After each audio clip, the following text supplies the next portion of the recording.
Alors nous sortons d'une session qui était une session plutôt dédiée aux stratégies, aux stratégies thérapeutiques. Et je suis en compagnie du docteur Jérôme Philippi, gastro-entérologue au CHU de Nice. Alors il y a eu une étude particulièrement, l'étude Taylor-X, qui a créé, je dirais, une petite rumeur dans la salle parce qu'on ne s'attendait pas tout à fait aux résultats de cette étude. Alors quelle était cette étude ? Alors oui, une étude très intéressante, très attendue, avec des résultats étonnants ou pas, ça c'est à chacun d'en juger. En tout cas, une étude de stratégie qui était dédiée à la maladie de Crohn, où on a comparé en fait deux attitudes. Une attitude classique où les patients étaient optimisés de leur traitement par Remicade uniquement en fonction de leurs symptômes. C'est-à-dire le patient va pas bien, et ben on augmente le traitement.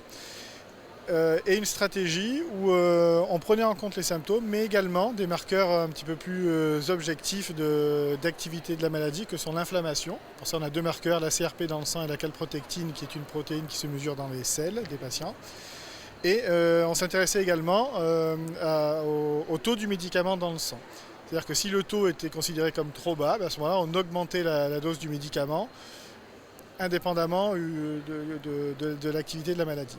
Et ce qui était un peu étonnant, c'est que, en fait, quelle que soit la stratégie, purement basée sur les symptômes ou finalement optimisée grâce à des marqueurs un petit peu plus fins d'activité de la maladie et de dosage du médicament, les résultats étaient les mêmes dans cette étude, pas de différence entre les groupes, avec des taux de rémission en fait, soutenus dans le temps entre la semaine 22 et la semaine 56 et de cicatrisation muqueuse de environ 40%. Donc le message qui ressort de ça, c'est quoi? C'est que en 2016, il n'est probablement pas question d'optimiser des patients uniquement en considérant un taux de médicament insuffisant dans le sang, parce qu'on ne montre pas de différence dans cette étude. Ce sont des dosages qui ne sont actuellement pas remboursés.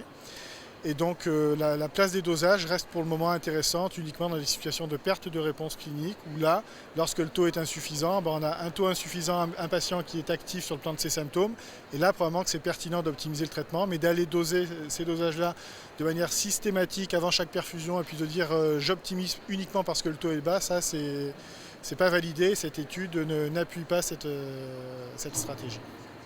Merci beaucoup. Avec plaisir.